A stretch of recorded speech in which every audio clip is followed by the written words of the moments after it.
Mateus capítulo 20, versículo 1. Seguimos no processo do Evangelho, no processo da fé, na construção do reino de Deus em nós,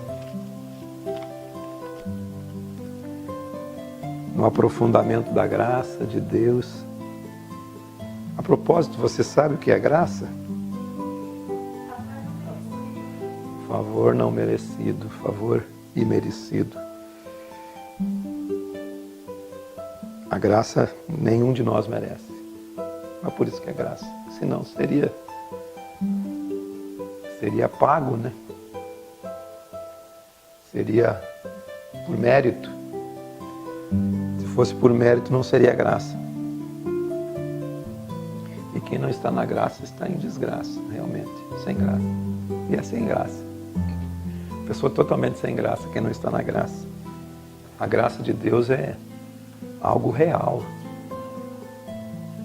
Algo que já aconteceu, que Jesus já derramou abundantemente sobre todos nós. Esse texto ele fala sobre isso. Esse texto aqui de Mateus capítulo 20, versículo 1, que diz assim: porque o reino dos céus é semelhante a um dono de casa que saiu de madrugada para assalariar trabalhadores para a sua vinha. E tendo ajustado com os trabalhadores a 1 denário por dia, mandou-os para a vinha. E o preço acertado é 1 denário. É um valor que significava aproximadamente um dia de trabalho hoje, de um trabalhador assalariado.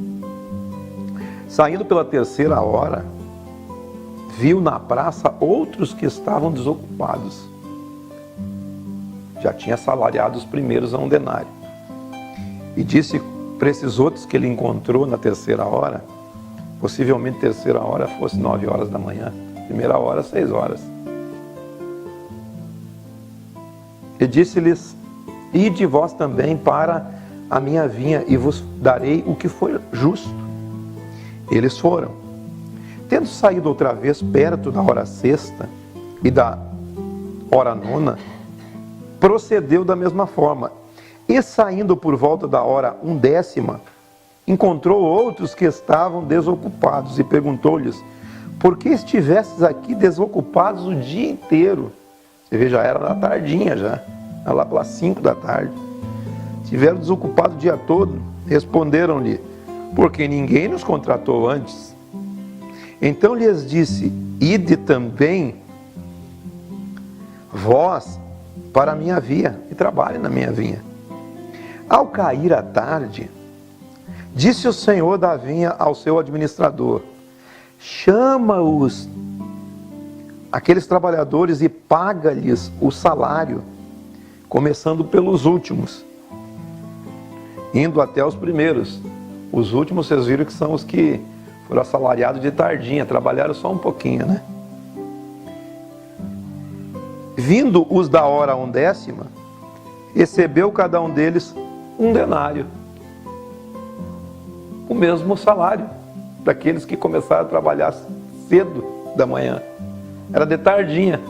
Os camaradas trabalharam 1 hora e receberam 1 denário, valor de 1 dia de trabalho. E chegaram os primeiros e pensaram que receberiam mais.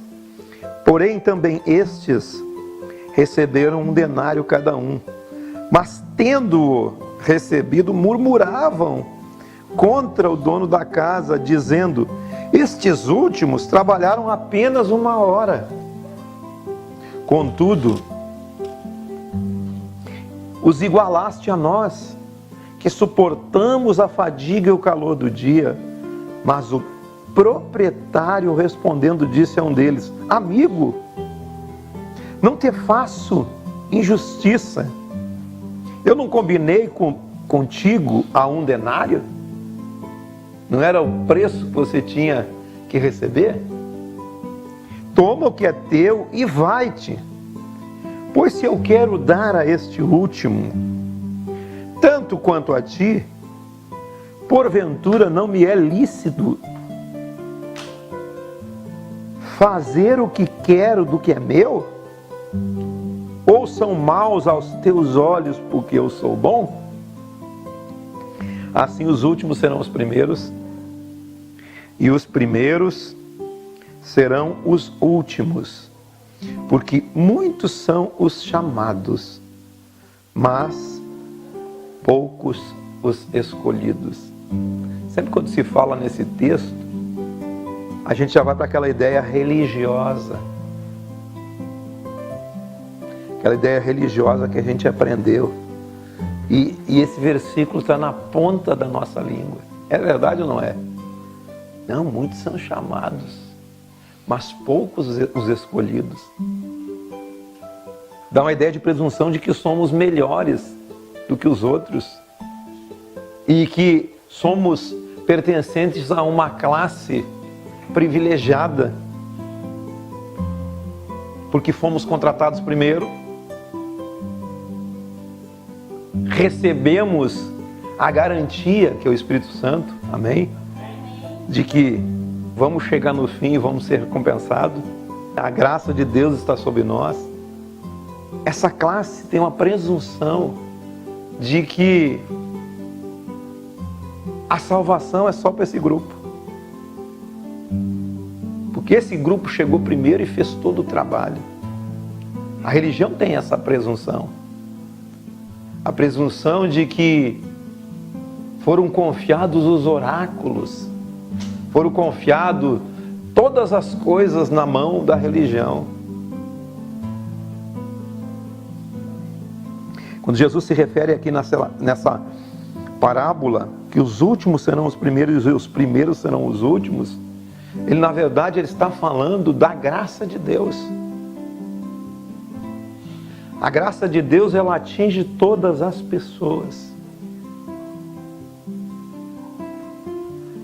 Ela atinge aqueles que foram recebidos primeiro, que se acham os melhores,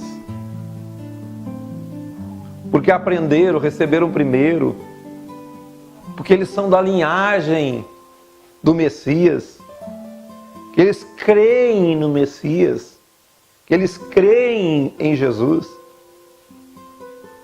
Esse é um texto típico de graça, porque ele não faz distinção de pessoa. Esse texto é um texto em que não importa em que momento a pessoa recebe a graça, importa que ela receba a graça de Deus e o pagamento será o mesmo. O pagamento debaixo da graça é o mesmo. Tanto aos presunçosos, aos que foram assalariados primeiros, aos que pertencem à linhagem de Abraão, de Isaac, de Jacó, são filhos na fé. Mas a graça de Deus está sendo derramada sobre toda a humanidade.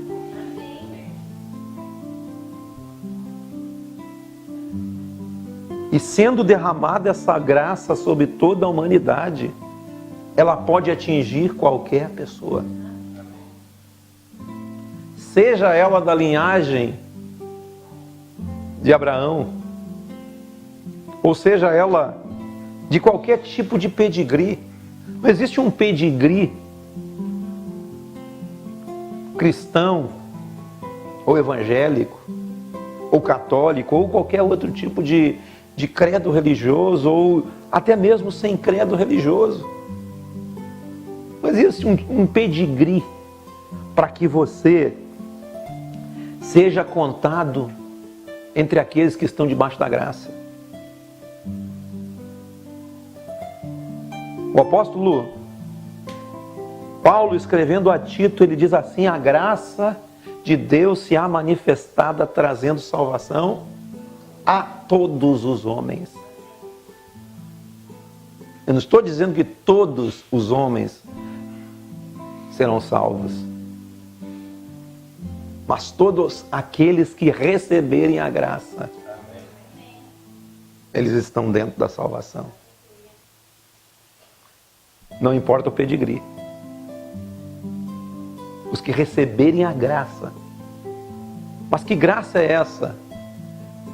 Aquela graça que é o dom da justiça.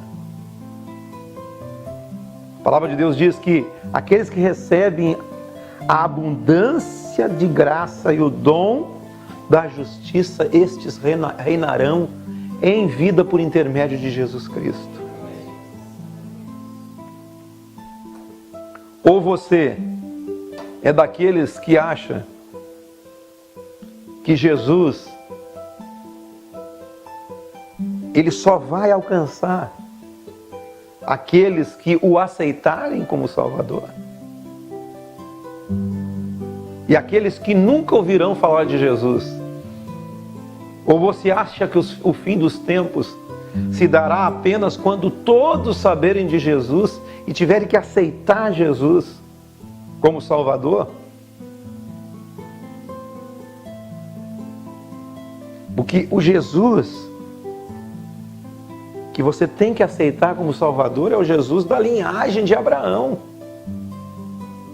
É ou não é? Abraão, Isaac, Jacó,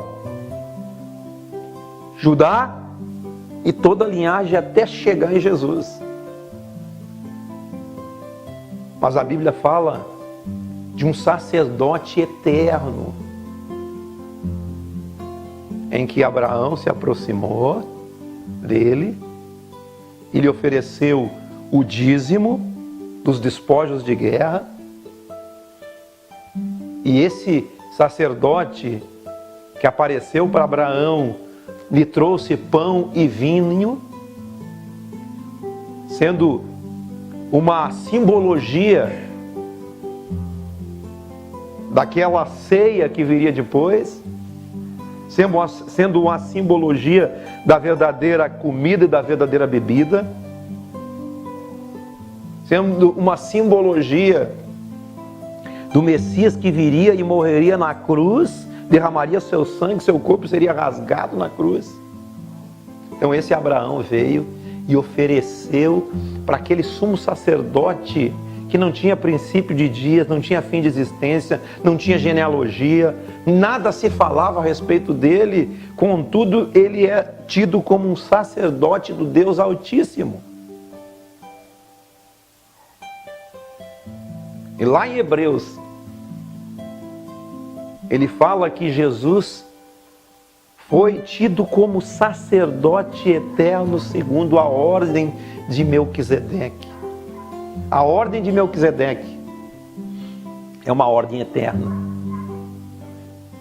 É a ordem daquele Cordeiro de Deus que foi morto antes que houvesse mundo. E por quem vocês acham que as pessoas serão salvas, se não é por um sacerdócio eterno? Ou Deus está preso à genealogia de Abraão para poder alcançar as pessoas? Agora a salvação está presa numa genealogia. Mas antes que houvesse genealogia, antes que houvesse Abraão, o pai da fé, já existia um sacerdócio eterno, em que Melquisedeque era a figura, a tipologia. Isso é graça, como eu disse outro dia, e como talvez respondi muitas questões de muitas pessoas. Se Deus sabia que o homem ia pecar, por que criou o homem sabendo que ele ia pecar? Podia ter criado um boneco, um robozinho, para que fizesse tudo o que Deus quisesse. Mas Deus criou um homem inteligente, dotado de capacidades de decisões. Não é isso? E criou esse homem já num ambiente de redenção, porque o Cordeiro ele tinha sido morto antes da fundação do mundo. Antes que houvesse mundo, Jesus já tinha se entregado por mim e por você. E esse é o sumo sacerdote eterno, segundo a ordem de Melquisedeque. É Cristo. E essas pessoas que nunca ouviram falar de Jesus e morreram, nós só podemos dizer coitadinho. E nós, na nossa presunção, como o texto que eu li falou, na presunção religiosa, nós vamos dizer, não conseguiu conhecer Jesus. Não conseguiu conhecer Jesus segundo o evangelho que os evangélicos pregam. Não conseguiu aceitar Jesus. Deus não conseguiu salvar ele, porque eu não fui lá. Ele não viu a minha palavra ou a palavra de alguém. Você não acha que um Deus desse tipo é um Deus muito pequeno?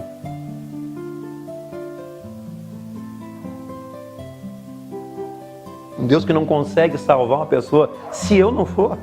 Ou Deus tem todo o poder para em qualquer lugar desse planeta, dentro daquela cultura, dentro daquele povo, aqueles povos não alcançados, aquelas pessoas espalhadas por esse mundo inteiro, você acha que não há o espírito do evangelho em alguma pessoa? Porque o evangelho não é uma prática religiosa, o evangelho é um espírito. E tem muita gente que não professa a fé evangélica. E é muito mais, segundo nós, não segundo Deus, muito mais evangélico que nós. Não segundo Deus, mas segundo nós, evangélicos, que achamos, temos a presunção de que fomos assalariados antes.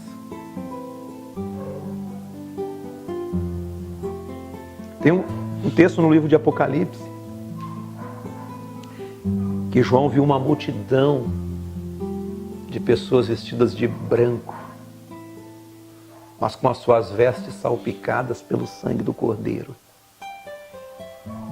Milhares e milhares que eram gente que eram como a areia da praia, como os grãos de areia da praia, de tanta gente que era. Guarde isso, a misericórdia, ela sempre triunfará sobre o juízo. A nossa presunção, quando a gente vai num velório, é muito grande. Coitadinho. Foi para o inferno. Isso é coisa de fariseu. Não conheceu Jesus.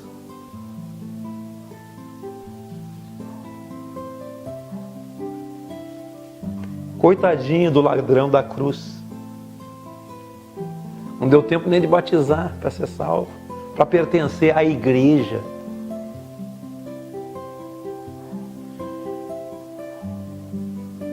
Nós precisamos abrir a nossa mente para o espírito do evangelho. Deixar cair a nossa religiosidade e deixar que o espírito do evangelho nos envolva. Que Deus em Cristo reconcilia o homem e o mundo inteiro com Deus. Deus em Cristo. No sacrifício dele na cruz. Antes que houvesse luz, havia cruz. A cruz é antes da luz. Antes do haja luz, houve cruz. E a cruz, ela se cumpriu na genealogia em Cristo crucificado há mais de 2000 anos atrás. Mas antes de Jesus, houve salvação. E depois de Jesus, há salvação. Porque os que vieram antes da cruz de fato, aquela cruz foi levantada lá em Jerusalém. Como é que se salvaram? Pela fé e pelo sacerdócio eterno do sumo sacerdote de todos os tempos, de todas as criaturas. De todas as criaturas, não. Só dos evangélicos. Esses são os trabalhadores da primeira hora.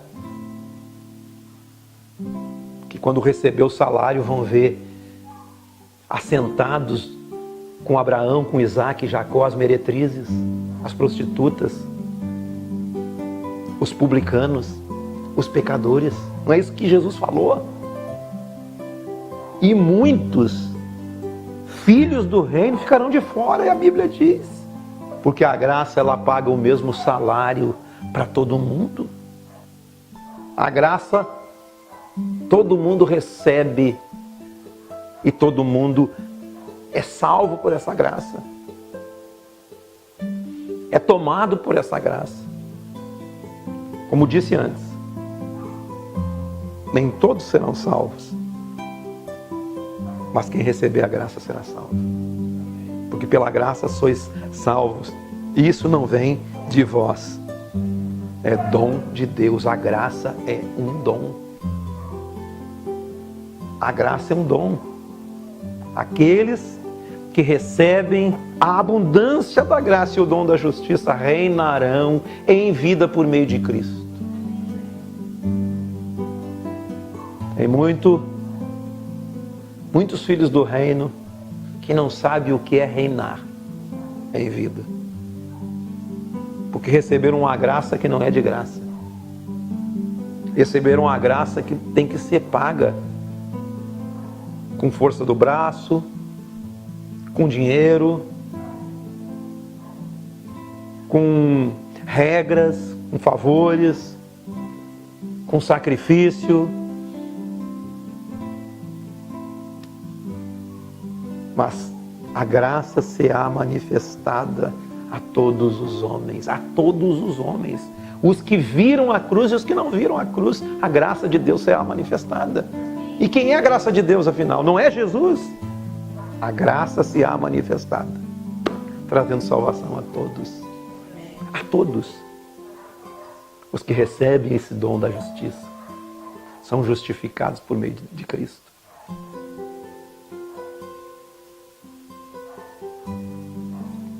Em qualquer lugar desse planeta. Você toma o que é teu e vai. Pois se eu quero dar a esse o tanto quanto a ti, quero beneficiar ele com a graça, o tanto quanto a ti, porventura a graça não é minha, eu não derramei sobre todo mundo? Não é lícito eu fazer o que quero do que é meu? Por um acaso é mal para ti que eu sou bom? Geralmente para nós, presunçosos, para os presunçosos da religião, é mal aos seus olhos ver Deus dando graça sobre aqueles, derramando graça sobre aqueles que aos nossos olhos não deveriam receber graça nenhuma. Será que Deus pode derramar essa graça sobre qualquer pessoa? Sim ou não? Claro que sim. Assim os últimos serão os primeiros. E os primeiros serão os últimos, porque muitos são chamados, mas poucos os escolhidos. Os escolhidos são os que recebem a graça. Não sejamos presunçosos de nós mesmos. A graça está sobre nós. O favor de Deus está sobre nós. O amor de Deus está sobre nós. Porque Deus amou o mundo de tal maneira que deu seu Filho unigênito para que todo aquele que nele crer não pereça, mas tenha vida. Há o Espírito de Cristo sobre essa terra. Que as pessoas estão se convertendo ao Espírito e não mais à religião. Converta-se ao Espírito de Cristo. Ao Espírito. O Espírito de Cristo, o Evangelho, o que o Evangelho é. É claro que quando ele veio aqui e palmilhou aqui, ele mostrou de fato os princípios do reino. E muitos de nós encontramos esses princípios em pessoas que jamais professaram Jesus. Você sabe disso. Tem muita gente. Poxa, fulano seria um excelente crente. E não é crente. Ah, vai para o inferno. Porque não é crente. Chegou depois. Foi contratado 5 horas da tarde. no fim do dia, mas recebeu a mesma paga. Deus nos contratou pela graça. A graça foi derramada sobre nós, por intermédio de Jesus. Amém? Deus dê um abraço no irmão aí.